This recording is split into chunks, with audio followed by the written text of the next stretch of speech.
Graça e paz do Senhor Jesus, irmãos. Então, eu decidi fazer esse vídeo para quebrar tudo. Vamos quebrar tudo, então. Estou esperando aí os irmãos entrarem. Senão não tem graça, né? Vamos ver se tem mais alguém que eu possa convidar aqui. Vamos esperar o pessoal aparecer. Então, a gente está falando sobre qual é a correlação. Vai chamando pessoas aí, esse vídeo é muito importante. Você que está vendo aí, você que ligou agora, não saia. Nós vamos falar sobre a doutrina central do cristianismo, a justificação pela fé, o ex-lex. Boa noite, vamos quebrar tudo. Não sai daí, você vai entender por que o ex-lex é importante e por que esses tomistas, concorrentistas safados, tá? Não, pode quebrar tudo. Eles não fazem parte do protestantismo, arminianos também. Vai chamando o pessoal, vai chamando. Convida as pessoas aí. É uma revelação bombástica. É muito importante, na verdade o axioma é básico. Você vai entender porque o tomismo e o concorrentismo tomismo e a cosmovisão tomista, a metafísica tomista, não pode fazer parte nenhuma, nem tomista, nem escolástica, do protestantismo, ok? Vai convidando o pessoal, vai chamando aí. Eu vou esperar um pouco o pessoal entrar mais, porque agora eu vou quebrar tudo. Vai chamando aí. Pessoal aí, pode chamar seu amigo tomista para ver, ele vai concordar comigo, porque ele é católico. Vai entrando aí. Então, eu vou começar. Lutero, em seu debate com Erasmo de Roterdã, como vocês sabem, usou a regra dos imperativos. A regra dos imperativos, ok? Qual é a regra dos imperativos? A regra dos imperativos significa que uma ordem, ela não significa uma possibilidade. Não saia, fica olhando, isso é muito importante. Você que é protestante, não saia, veja esse vídeo até o final. É importantíssimo. Lutero, ele debatendo com Erasmo de Roterdã sobre a justificação pela fé, ele defendendo a justificação pela fé contra as obras, ele acaba adentrando no campo da predestinação e ele acaba adentrando na regra dos imperativos. Qual que é a regra dos imperativos? Uma ordem na Bíblia, ela não significa possibilidade, ou seja, a capacidade, quer dizer, da pessoa fazer ou não aquilo que Deus ordena. Essa é a regra dos imperativos, ok? Então, toda regra dos imperativos significa que toda ordem na Bíblia não significa que o homem tem capacidade de fazê-la, porque a ordem está no imperativo. O imperativo não significa capacidade, porém responsabilidade do homem. Essa é a regra dos imperativos de Lutero. É um tema básico para a doutrina da justificação pela fé, ok? Então, não existe uma possibilidade do homem fazer aquilo que Deus ordena que ele não faça ou faça, a não ser, é óbvio, que o Espírito Santo mova ele, regenere ele, capacite ele, ele cumpra a ordem que Deus estabelece, ok? Agora vamos lá. Qual é a correlação disso com o tomismo, Então vamos lá. Os católicos, porque defendem um concorrentismo metafísico e uma ética tomista, eles não aceitam de maneira nenhuma a regra dos imperativos. Porque a regra dos imperativos, ela iria acabar com a doutrina católica, e eles iriam ter que aceitar a doutrina da justificação pela fé de Lutero. Então, o tomista acredita numa possibilidade, num livre-arbítrio da natureza humana, por causa da razão que ele tem de escolher algumas coisas, ok? Então o homem, por causa da razão, a razão ela não foi totalmente afetada pela queda para Tomás de Aquino. Então o homem, ele escolhe, então ele tem o seu campo racional para fazer a sua decisão pela fé ou por uma ordem, obedecer ou cumprir uma ordem, ok? Então, aí você vai vendo. A metafísica de Lutero, ela não era tomista, nem escolástica, e nem pode ser de Calvino também, por causa da justificação pela fé. Então, e o arminiano que nega, ou seja, que aceita a doutrina da justificação pela fé, arminiano, se você está me ouvindo, veja porque ele não pode ser protestante de maneira coerente. Eu vou explicar agora, ok? Para que alguém creia na doutrina da justificação pela fé, é imprescindível que ele creia na regra dos imperativos. Você está entendendo se você ouviu desde o começo? A regra dos imperativos significa que toda ordem na Bíblia não significa capacidade que o homem tenha para cumprir aquela lei que Deus deu, ou a ordem que ele deu. Então, fica prestando atenção. O arminiano, se ele diz que crê na justificação pela fé, ele deve aceitar a regra dos imperativos, porque a única maneira de defender a justificação pela fé é com a regra dos imperativos. Paulo cita isso por cima em Romanos 3, quando ele diz que toda lei foi dada para tapar a boca do homem e que todo homem se cale diante do juízo de Deus. Tá? Então significa que o homem não tem a capacidade de cumprir a lei, ok? Isso é o básico da graça, da doutrina da justificação pela fé. O arminiano, para ele crer na justificação pela fé, ele tem que aceitar a regra dos imperativos. Então ele tem que aceitar o quê? Que o homem não é capaz de cumprir nenhuma ordem que Deus dê a ele. Agora o arminianismo ele cai aí. Ele tenta escapar pela graça preveniente, mas ele cai aí. Porque todas as objeções do arminianismo, a maioria delas, você pode ver, é que Deus seria injusto se ele exigisse do homem algo que o homem não pode cumprir. Então, veja como os arminianos hoje eles são pelagianos e preste bastante atenção nisso de novo. Um arminiano não pode de maneira nenhuma defender isso que eu falei agora, ou seja, que Deus seria injusto dando uma ordem para o homem que ele não possa cumprir, e ao mesmo tempo a justificação pela fé, porque a lei é uma ordem que o homem não pode cumprir, e a lei, ela implica na regra dos imperativos. Para você defender a doutrina da justificação pela fé, você tem que defender a doutrina a regra gramática dos imperativos, ok?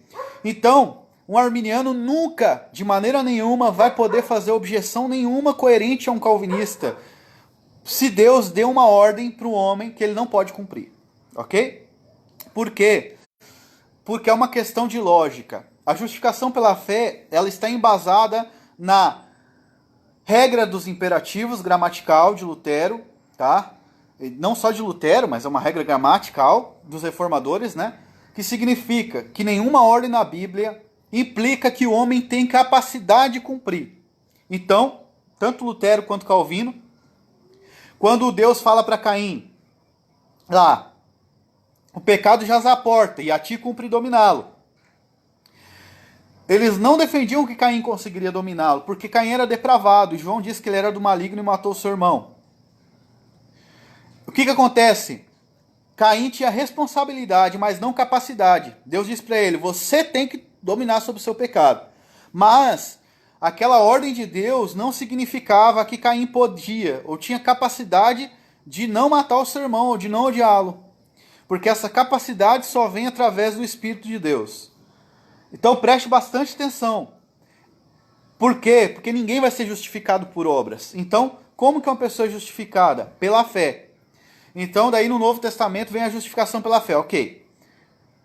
Paulo fala o quê? Que todo mandamento foi dado para que se cale a boca do homem e todo homem esteja debaixo do juízo de Deus. Romanos 3,18. Significa que o homem não tem a capacidade de cumprir. Isso é a regra geral dos imperativos.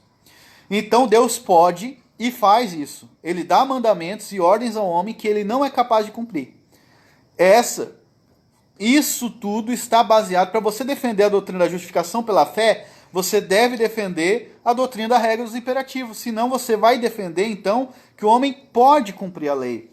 Entende? É uma questão de lógica. Então aí toda a escolástica, todo o arminianismo, toda a doutrina não protestante, né, ela se choca com isso, ok? Então, toda vez que o arminiano, ou escolástico, ou Harque Parta, disser, não, Deus não pode dar uma ordem que o homem não pode cumprir. Pode. Deus deu a lei, o homem não pode cumprir. A regra gramatical dos imperativos significa: se você fazer, você vai se dar bem. Se você não fazer, não vai se dar mal. Mas isso não implica que você tem capacidade de fazê-lo. Isso é o básico da doutrina da justificação pela fé. Se você crê que é justificado pela fé e não pelas obras, para defender isso de maneira apologética, ou seja, quando você for debater com um pelagiano, com um não cristão, com qualquer pessoa, você tem que defender a regra dos imperativos que Lutero ensina, que é o quê? Nenhum homem, nenhuma ordem de Deus implica em capacidade do homem cumprir, mas em responsabilidade. Então o arminiano nunca, a não ser que ele não defenda a justificação pela fé. Então o arminiano diz que defende, mas se ele defende mesmo a justificação pela fé, ele deve concordar com a nossa visão e com a de Lutero da regra dos imperativos, que significa que toda ordem na Escritura não implica necessariamente que o homem tem capacidade de cumprir, porque senão ele vai ter que ir contra, não a predestinação agora, contra a justificação pela fé. Então, todo arminiano, seja ele pelagiano, semi-pelagiano, arminiano clássico, enfim, wesleyano, o arminianismo da zoeira, Anderson de Paulo, Raico Park, todo arminiano que diz que Deus não pode dar uma ordem que o homem não é capaz de cumprir, ou que se o livre-arbítrio é provado porque Deus deu uma ordem, ele está indo contra a doutrina, a regra dos imperativos, e ele está batendo no alicerce que defende a justificação pela fé. Ou seja, ele está voltando para a Igreja Católica. Não estou dizendo que todo arminiano faz isso, mas em debates com arminianos você vê isso. O maior argumento deles é que Deus não pode... Não está dando para ouvir? Não está dando para ouvir? Alguém mais está conseguindo... Ninguém mais está conseguindo ouvir? Bom, alguém pode comentar aí se está saindo som? Alguém pode comentar se está saindo som? Não, mas acho que tá. Acho que só por um tempo acho que não deu. Então o que significa? Tá normal. Então é o seguinte, pessoal, ó. Toda a base da doutrina da justificação pela fé, ela está na regra dos imperativos. Essa regra dos imperativos, ela é a base que Lutero usou para confrontar Erasmo de Roterdã, para confrontar toda a Igreja Católica, ok? Ela significa que o homem, ele não tem a capacidade de cumprir aquilo que Deus ordena, e significa que nenhuma ordem que Deus dá implica que o homem tenha a capacidade de obedecer. Por quê? Porque senão o homem poderia cumprir a lei. Então toda a base, ok? Toda a base da doutrina, da justificação, ok? Da justificação, ela está na regra geral dos imperativos. Para que você defenda-se de um católico em apologética, eu debati anos com arminianos e católicos, ok? Você deve defender a regra dos imperativos para defender não a predestinação em primeiro lugar, mas a doutrina da justificação pela fé. Quando um arminiano tenta provar com textos que Deus dá uma ordem para o homem, que aquilo é livre-arbítrio, ele está batendo na regra dos imperativos, porque uma ordem na Bíblia não significa capacidade. E se ele ensinar, e aí ele vai cortar a própria cabeça, porque se ele ensinar que uma ordem na Bíblia, um arminiano, um tomista, um escolástico, raio que parta, que uma ordem na Bíblia significa possibilidade ou capacidade de alguém cumprir, então as ordens e regras, entendeu? Agora, a doutrina da justificação pela fé cai. Ele corta a própria cabeça e ele vai acabar caindo num semi-pelagianismo. Pessoal, isso aí é uma coisa, é certa, é uma certa. Aí o que ele vai dizer? Então, aí ele vai para a graça preveniente. É o esconderijo dele final. Mas daí é problema dele.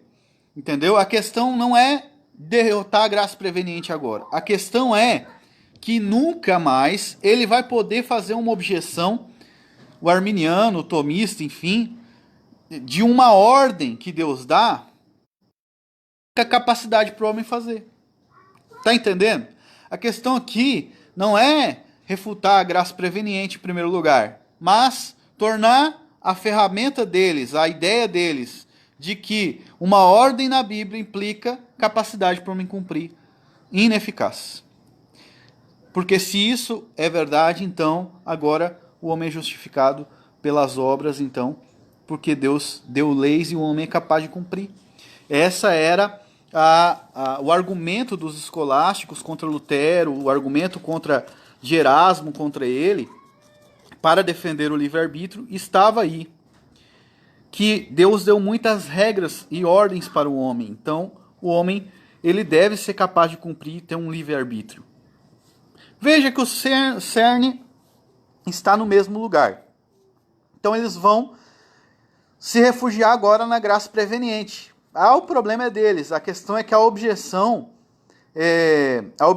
ela se torna inútil, entende? Então, a questão é quando... então, eu li acho que 27 diálogos de Platão, são 1.500 páginas. E eu vou te dizer, claro que ele vai falar verdades, né? Que nem Aristóteles também, quando Aristóteles lógica. Então, mas usar a ideia de Platão ou de Aristóteles como base epistemológica ou metafísica é voltar para um paganismo. Então, por exemplo, eu dei um exemplo, então não é possível você conciliar Platão com o protestantismo, mas é possível você encontrar dentro da doutrina bíblica alguma coisa de Platão. Por exemplo, eu vou dar um exemplo aqui. Os universais como justiça, etc., né? A lógica, para Platão, tudo isso são universais. Eles existem, só que para Platão, esses universais eles estavam no mundo das ideias, lá, é outra palavra que ele usa em grego, mas enfim. E no protestantismo, na verdade, na cosmovisão bíblica, Deus pensa a lógica eternamente. Então, não dá para conciliar, entendeu? Embora Platão tenha acertado ali, ele erra feio, porque ele tira, né, da mente divina, ou seja, ele não coloca na mente divina os universais, ele tira. Então os universais é algo fora do demiurgo dele. O demiurgo é o Deus que criou o mundo para ele. Então, o que acontece? É impossível você conciliar. Entende? Por quê? Porque no final de contas, ele vai ter uma visão deturpada de Deus. Então a mesma coisa Aristóteles, né? Aristóteles, por exemplo, ele usa, eu li a Metafísica, ele usa como primeiro princípio da sua cosmovisão o empirismo. Então, ele usa os sentidos, né? Aristóteles, então, a metafísica dele, a ideia de como, aí entra a questão também, de como funciona, e Platão também, na metafísica, ele era um pouco empirista, tá? Platão também, embora ele seja considerado racionalista, por causa dos universais, isso é só epistemologia.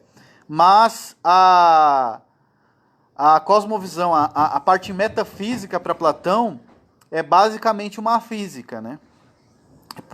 Tem outras coisas também. Vou falar rapidamente, já que me perguntaram sobre isso, mas não era sobre isso o vídeo, mas já que estão perguntando, então vou responder.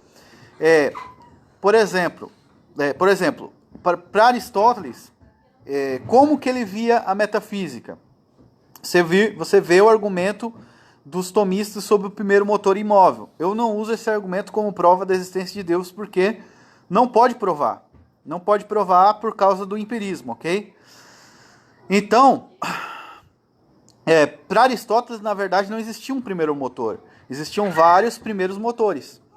Né? Tomás de Aquino que vai fazer virar um motor só, imóvel. Então, para Aristóteles, na verdade, existem vários. E para Tomás de Aquino e Aristóteles, os dois, como se Deus fosse... como Deus movendo algo físico. Então, eu fiz um outro vídeo mais cedo sobre isso. Então, aí vem a metafísica concorrentista, se chama, né? Onde Deus concorre com as criaturas. Então, eles têm uma visão da metafísica como Deus movendo algo físico, como alguém mexendo, né, em uma coisa. Então, por exemplo, eu pego aqui uma caneta. O que eu posso fazer com ela? Eu posso escrever. Eu não posso comer a caneta. Então, para eles, Deus é como se fosse um escritor que tem a caneta na mão. E então, essa relação de Deus com o homem, no sentido de metafísica. Ok? Então, só que isso limita, porque daí Deus só pode fazer com a caneta aquilo que a natureza da caneta permite que ele faça. Então, Deus criou a caneta para ser caneta. Deus criou a caneta para ser caneta. Mas a caneta nunca vai poder ser outra coisa, né? Então, até a própria regeneração na cosmovisão tomista e naturalista e concorrentista, ela é só uma mera mudança de estado, volta para o estado original de Adão. Então, a regeneração, a fé, tudo mais, Deus ele está lidando com a coisa, mas com a natureza, tá? Então, por exemplo, assim, é como eles explicam os milagres também, de uma maneira empirista. Então isso é muito perigoso para o cristão. Pode ligar essa luz aí. Liga aí. Ô Vanessa, liga lá. A cosmovisão, a Confissão de Fé de Westminster, ela vai dizer que embora Deus opere através dos meios, ele pode operar, se ele quiser, sem os meios, porque ele é soberano. Então, se Deus quiser que o fogo vire água, entende? Ou que o elemento vire outro, ele faz. Ok? Então, meu filho aqui. Então, o que acontece? Na cosmovisão aristotélica da coisa, você tem uma limitação da visão metafísica de Deus com as coisas. Porque Deus só vai agir com a caneta como se ela fosse uma caneta. Ele nunca vai agir com ela como se ela fosse outra coisa. Ou seja, se ele quiser que ela se transforme num pirulito, ele não vai. Entende? Então, por quê? Porque é a limitação da natureza da coisa, entendeu? Então, ele mantém, ele conserva a natureza das coisas, mas ou ele restaura, no caso da depravação. Isso também é o calvinismo concorrentista, né? Escolástico. Ou até o arminianismo pensa assim. Então, ele nunca muda a natureza da coisa em si. Os milagres eles lidam dessa forma, né? Então, eles tentam sempre explicar as coisas através do empirismo. Esse é um problema. Platão, isso também tem uma outra questão também, porque como Deus move as coisas de acordo com a sua natureza, o tomista, ele vai entender, então, que como Deus fez o homem com intelecto, então ele vai mover o homem com essa razão. Então o homem vai tomar a decisão, porque essa decisão faz parte da natureza do homem. Então, assim como uma caneta escreve, o homem toma a decisão. Então Deus move o homem, mas a decisão é dele. A decisão de acordo com a sua natureza. Não sei como os tomistas explicam isso com a depravação, mas enfim, o problema é deles. Então, Deus vai mover conservando aquela natureza do homem racional, né? Então, o que acontece? Tudo isso para manter uma ideia de livre-arbítrio do homem, ok? Por causa da razão. Então, o homem é um ser racional, então ele vai tomar decisões de maneira racional, né? Então, muita coisa faz sentido, você vai ver que faz sentido, só que você vai ver defeitos, né? Então, por exemplo, eu vou dar um exemplo. Deus não pode causar um pensamento na mente humana. Isso aí, por quê? Porque um pensamento é algo que o homem, de maneira racional, pensa por si mesmo. Aí você tem um problema agora na cosmovisão por causa da metafísica aristotélica. Então agora o homem ele tem uma mente autônoma. Então todo pensamento que ele tem, mesmo aquele que vem por, né, ele tem todo pensamento que ele tem não vem de Deus, digamos assim. Deus ele move, mas o homem que pensa. Então eles falam assim, não, Deus move, mas o homem dá forma ao pecado. Deus não dá, o homem que dá a forma. Então, só que esse é um problema, porque nós vemos na Bíblia, por exemplo, Apocalipse 17:17. Deus pôs em seu coração esse intento, que deem poder à besta, etc. Né? Até que se cumpram as palavras de Deus. Ali, você tem uma relação de Deus colocando o intento no coração do homem. Então não se trata de Deus só movendo eles de acordo com a natureza deles. Não, Deus não está movendo só a natureza, Deus está movendo também o intento. Ou seja, o próprio pensamento, né? A própria intenção daqueles homens. Se Deus usa o diabo ou não, isso é indiferente para fazer isso. Né? Outra coisa também, lá em Ezequiel 14:9, por exemplo, Deus diz: se um profeta for enganado, eu, Senhor, enganei esse profeta. Então, não dá para limitar a Deus a metafísica aristotélica. Entendeu? É errado. Você vai limitar outras coisas.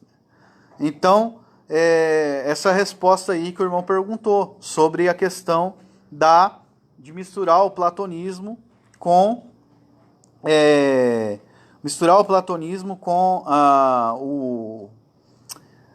o protestantismo, ou misturar qualquer visão,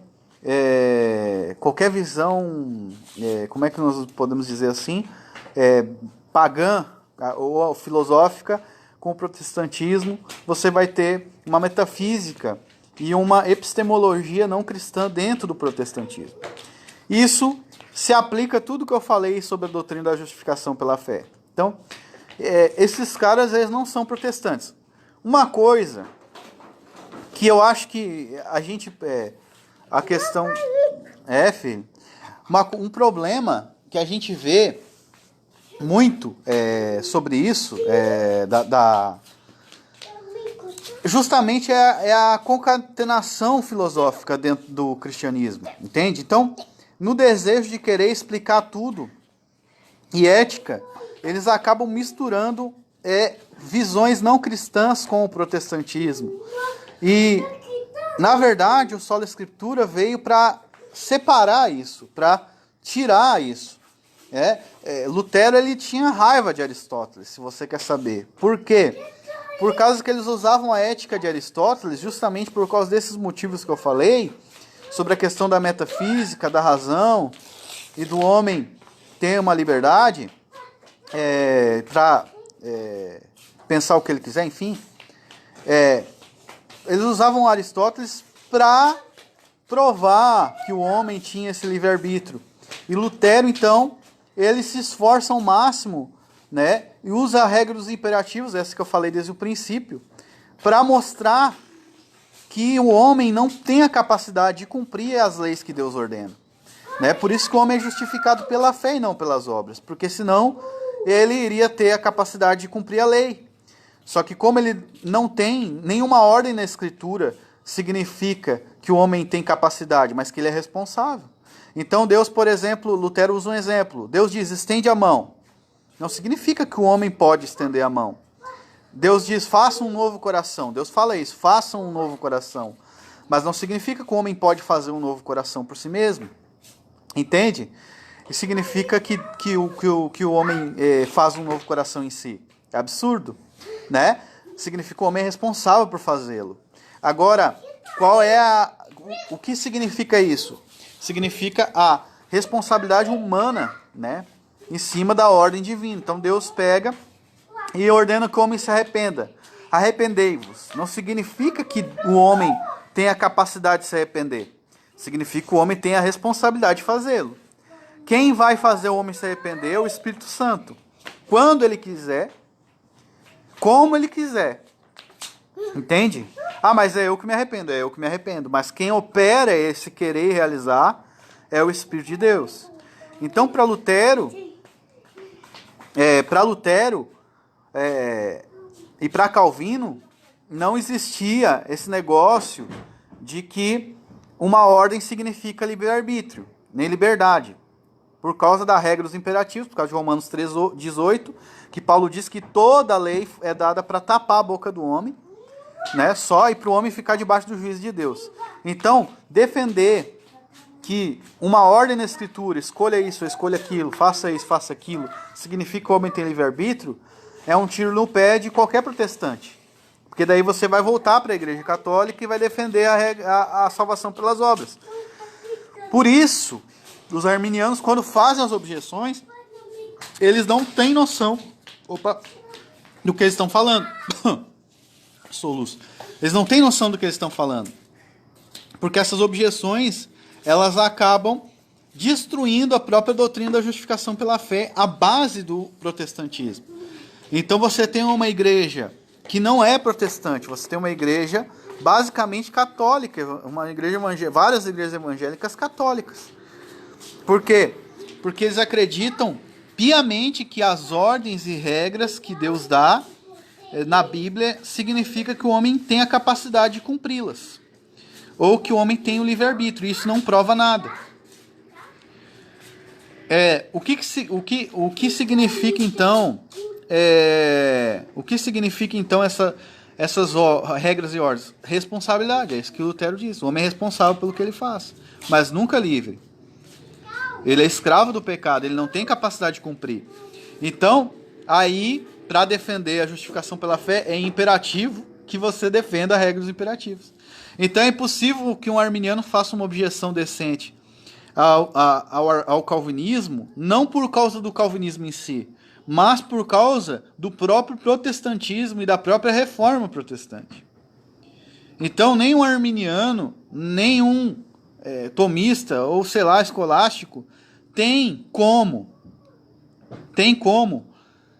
fazer uma objeção, ou quem defenda livre-arbítrio libertário, enfim, usando uma ordem ou regras para provar que o homem tem livre-arbítrio. Não pode. Porque senão todo esse arminianismo, toda essa justificação pela fé cai. Então ele não é mais protestante. Porque daí ele não vai mais defender. Porque se ele prova que o homem pode fazer ou não, porque Deus deu uma ordem, então acabou a doutrina da justificação pela fé. Então daí não é uma questão nem de predestinação. É uma questão de ser protestante. Então a maioria das objeções deles é assim. Eu estava lendo um artigo de um tomista fazendo uma crítica forte a Lutero por causa da regra dos imperativos. A indignação deles é gigante, né? E a crítica deles é justamente essa, né? Que isso torna a Bíblia imoral, a doutrina... Não, a Bíblia não. Isso torna o cristianismo imoral, porque as pessoas vão fazer o que quiser e tal, e tal, e tal, e tal. Por quê? Porque daí você tira as obras, né? Você tira as boas obras. Essa é a questão. Porque se a regra dos imperativos é uma regra gramatical, ela é verdade, então você tem então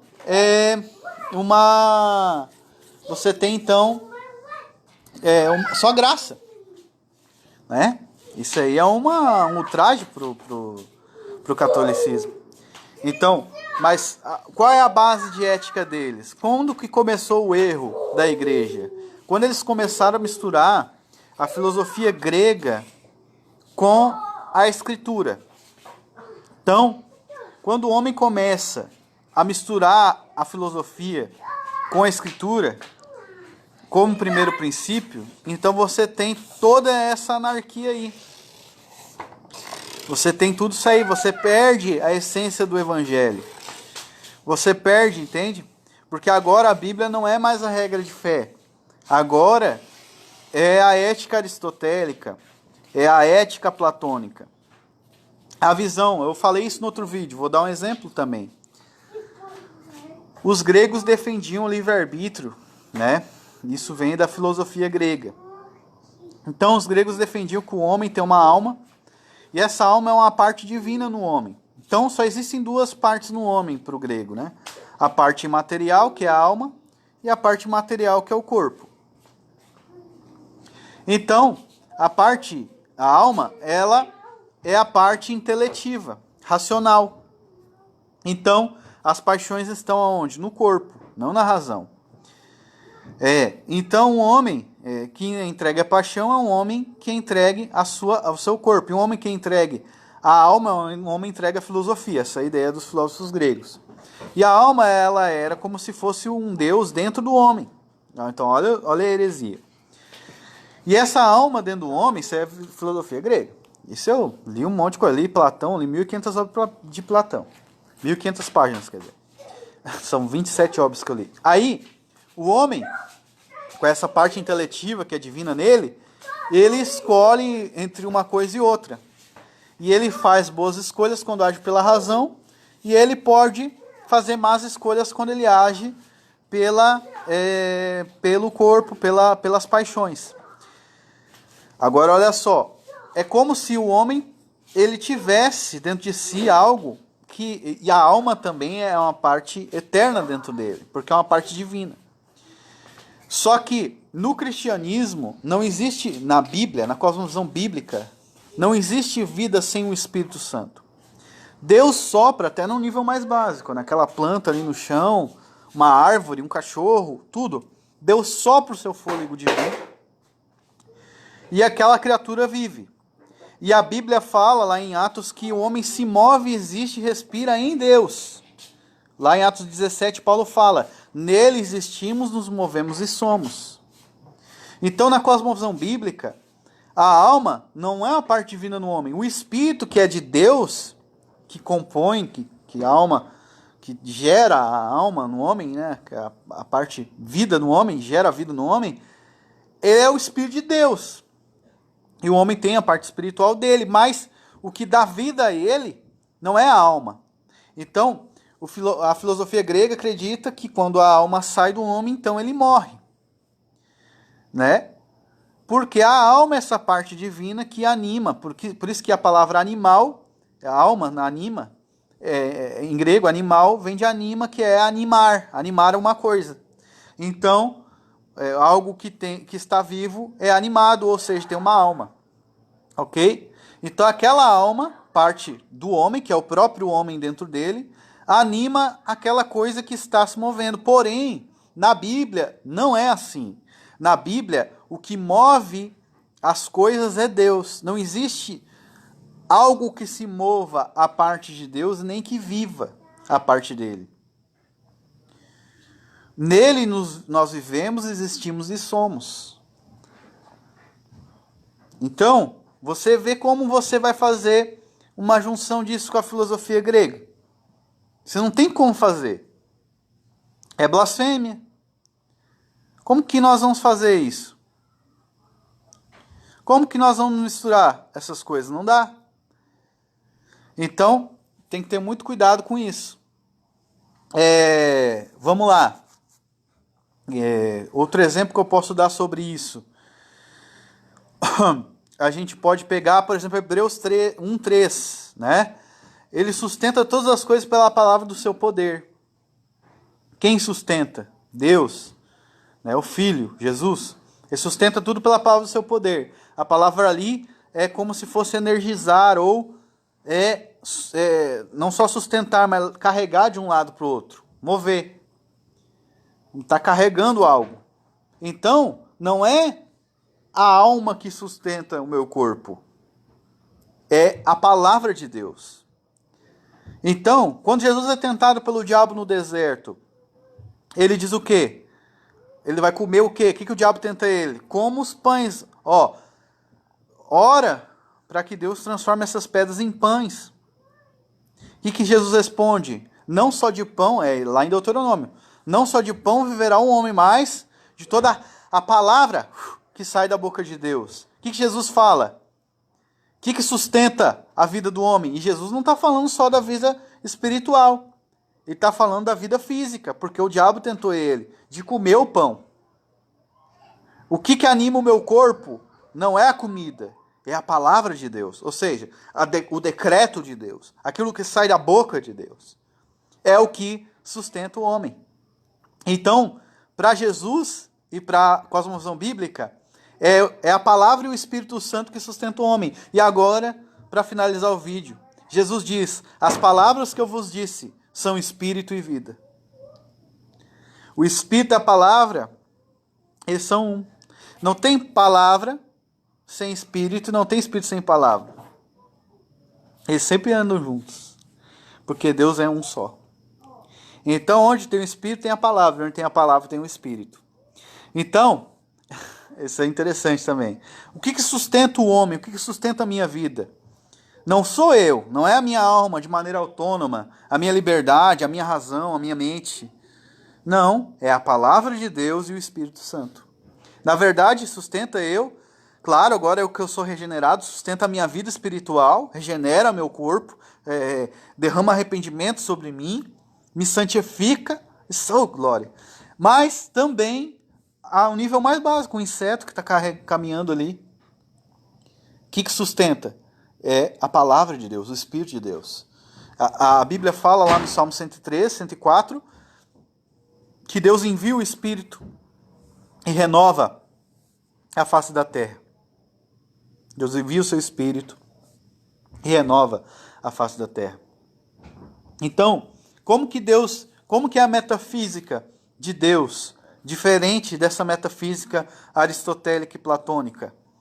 Não é algo que se sustenta sozinho. Paulo fala sobre o Evangelho, principalmente sobre o Evangelho. Ele diz assim, em 2 Coríntios capítulo 3, verso 5, não que de nós mesmos sejamos capazes de pensar alguma coisa. Olha, ele não fala nem de sentir. Ele fala de pensar. Por quê?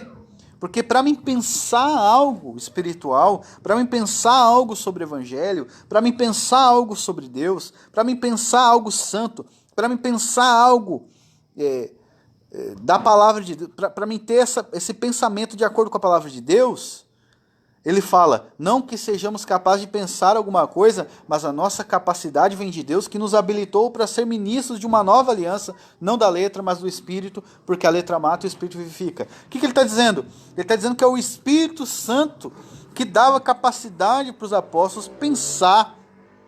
Mas essa capacidade, ela vem para todos os cristãos também, para eles poderem entender o Evangelho, né? Porque quando ele está falando sobre isso, e Agostinho, citando ele, mostra, porque a fé envolve o intelecto. Então, a capacidade de pensar biblicamente, a capacidade de pensar de maneira espiritual, ela vem de Deus, ela vem do Espírito Santo. Ela vem do Espírito Santo.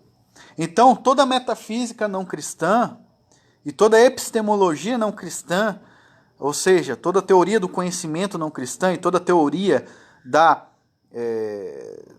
estrutura do mundo, de como funciona o mundo, ela não pode ser aplicada na doutrina bíblica de maneira nenhuma, não pode.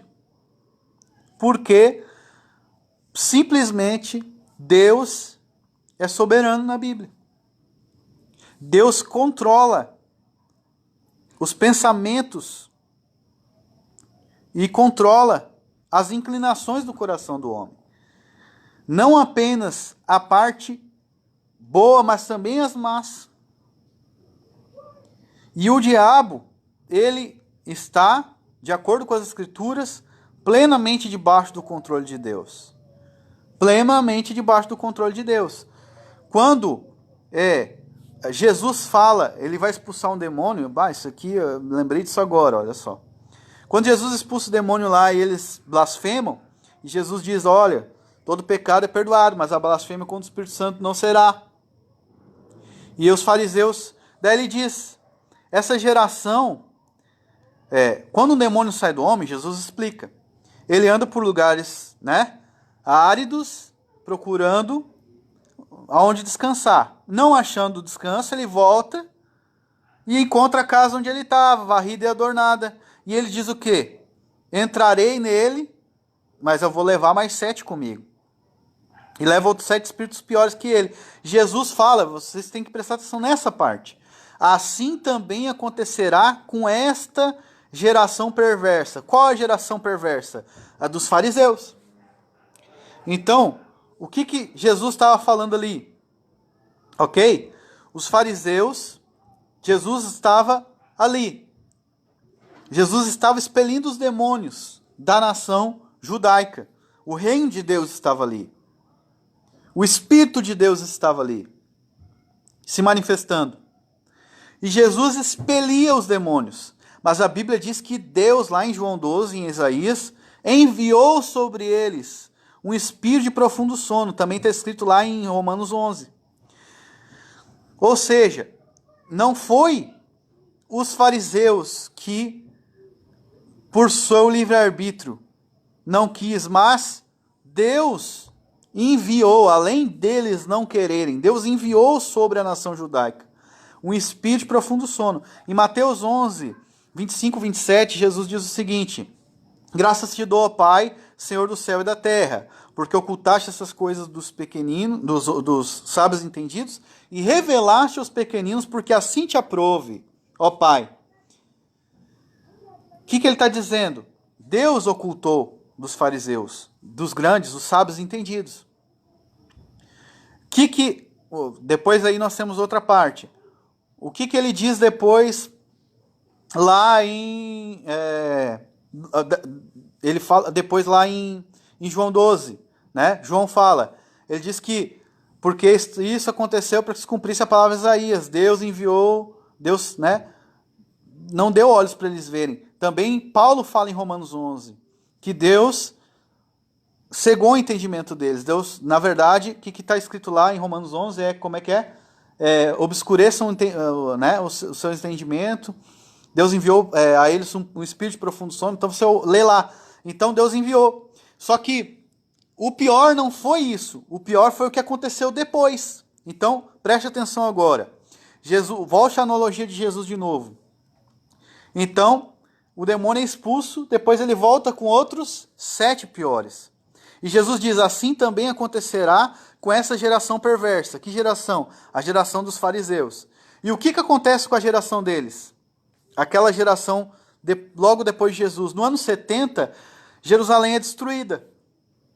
Então, a blasfêmia é justamente um pecado nacional. Não se trata só de uma palavra só também, mas não se trata meramente de uma palavra, né? Mas não vem ao caso isso. Significa o quê? Deus tirou o demônio deles, dos fariseus, dos fariseus não, tirou o demônio da cegueira do povo de Israel.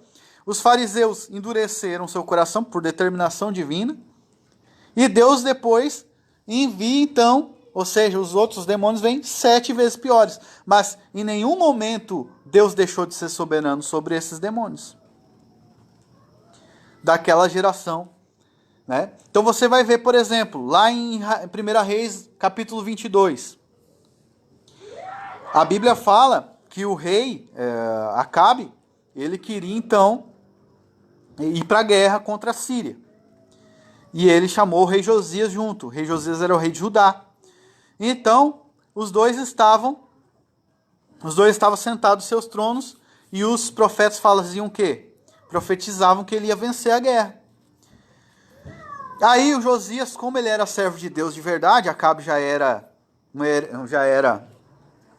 apóstata, o Josias não gostou e perguntou se existia ainda um profeta do Senhor mesmo.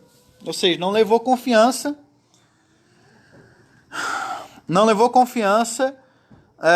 nos profetas de Acabe. E aí, então, o que acontece? Acabe chama Micaías. Ele diz, esse cara aí, ele nunca profetiza o bem de mim. Então Micaías chega lá e o que ele diz? A mesma coisa que os falsos profetas. Só que certamente ele fez isso com um tom de escárnio, porque Acabe diz, para de brincadeira e fala logo a verdade. Então Micaías conta uma cena no céu.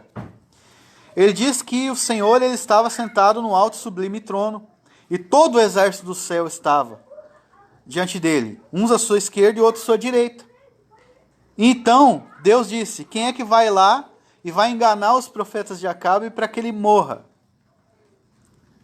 Quem é que vai lá? Eu quero que Acabe morra nessa luta. Então um espírito mentiroso, um espírito se apresentou diante do Senhor e disse, eu irei e serei espírito de mentira na boca dos profetas dele. E o Senhor diz, vai e você vai prevalecer. Então, o diabo, ele não é um bicho solto que faz o que quer. Ele está debaixo da determinação e do controle de Deus. Né? Porque todos eles têm que prestar conta diante de Deus daquilo que eles fazem.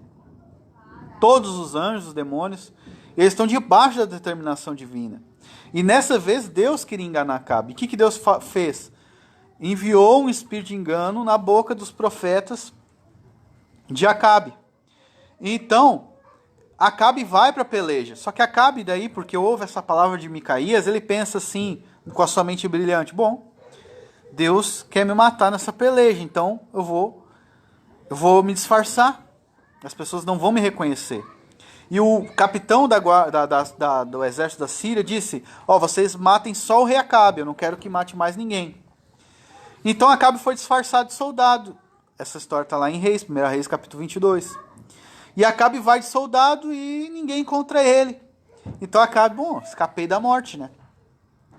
Só que um homem entesa um arco e aponta a flecha para cima ao acaso, um arqueiro.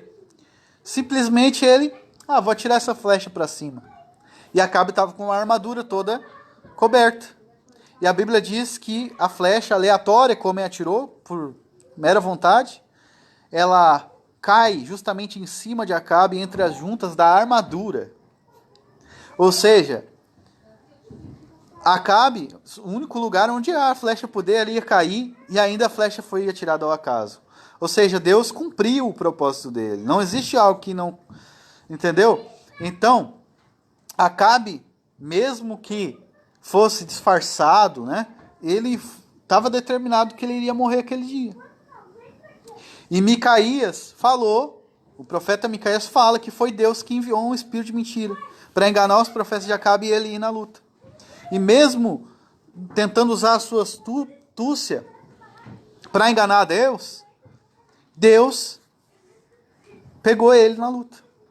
Então, não existe, a gente não pode fazer uma metafísica que exclua essas coisas. Entende? Mas aí tu tá falando sobre permissão divina, ordem divina e tal. Aí que tá a questão. Eu tenho receio de fazer afirmações. Então, por exemplo, Deus controla, eu faço afirmações assim, Deus controla tudo o que acontece. Como que ele faz, eu não sei.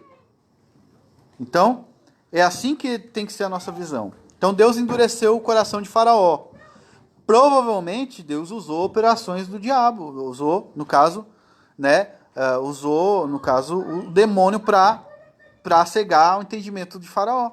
E provavelmente usou a própria carne de Faraó para isso. Mas a Bíblia não fala. É meio que citado isso em Salmos. Mas agora, como Deus faz, como Deus endurece, como Deus... não vem ao caso. Entende? O que nós devemos se deter é aquilo que a Bíblia ensina. Não nessas questões filosóficas. Então, vamos falar sobre metafísica, vamos falar sobre epistemologia, vamos falar sobre isso, sobre aquilo. As pessoas, o que elas fazem? Elas criam, elas encaixotam, né, Deus dentro da sua cosmovisão não cristã. Isso eu não faço mais. Então, por exemplo, tu é ocasionalista. Pode-se dizer que sim.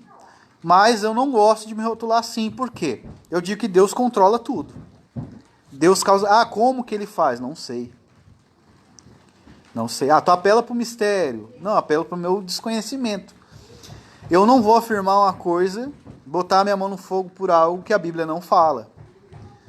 Então, isso é muito importante fazer isso. Não, a gente tem que saber reconhecer o nosso limite. Então, eu reconheço meu limite. Onde é que é o meu limite? A Escritura. Eu não ultrapasso aquilo que está escrito. Então, a Bíblia diz que Deus endureceu o coração de Faraó. Deus endureceu o coração de Faraó. Como que ele... Não sei. O concorrentista, o tomista, ele vai dar 10 milhões de explicação. O arminiano vai dar 300 milhões de explicação. Que Faraó endureceu seu coração primeiro. A gente vai lá e faz uma exegese e mostra que o propósito de Deus, já desde o princípio, era endurecer o coração de Faraó. E que Deus é que endureceu o coração de Faraó. E que Faraó endurece seu coração em resposta ao que Deus fez. A gente fala isso, tá, exegeticamente. Mas eles não aceitam isso. Eles preferem que o homem, para defender um suposto livre-arbítrio humano, ou que o homem ele se endurece sozinho, sem operação divina, mas não é isso que a Bíblia ensina. O que ela diz? Ela diz que Deus, no final, é a causa última que endurece o coração de Faraó. Como que ele fez? Não sei. Por que não fica com a Bíblia e deu? Entende? Não tem que explicar. Mas o Faraó endurece primeiro. Tem as ocorrências onde o Faraó endurece primeiro. Eu tenho um texto da exegese muito bem feito do Robert L. Raymond, ok?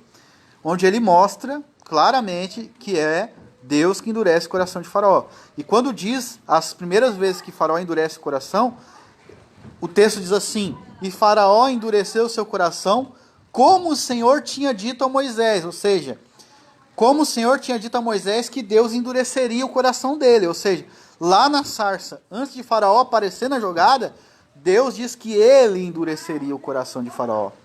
Então, aquela endureza do coração de Faraó não é mera ato de Faraó se endurecer. Tipo assim, Faraó se endureceu. Não. Deus lançou sobre ele uma dureza. Inclusive, Paulo fala, isso a gente pode ver sobre o propósito, né, ulterior, sobre aquilo que Deus planejava fazer, e intento de Deus, quando ele fala lá em Romanos 9, ele diz assim: para isto mesmo te levantei.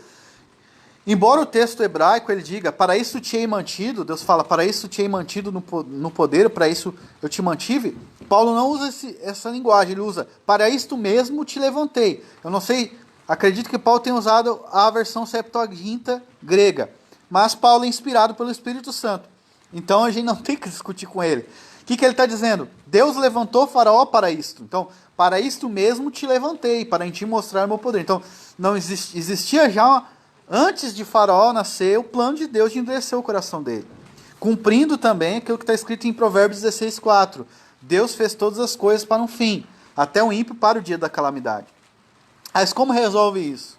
Como resolve a questão da responsabilidade humana? Então o arminiano vai defender um livre-arbítrio libertário. Só que se a responsabilidade humana ela vem da capacidade humana, então, agora, como que você prova a capacidade humana de não endurecer o coração para Deus ou para as ordens de Deus? Então quer dizer que Faraó poderia cumprir o mandamento de Deus?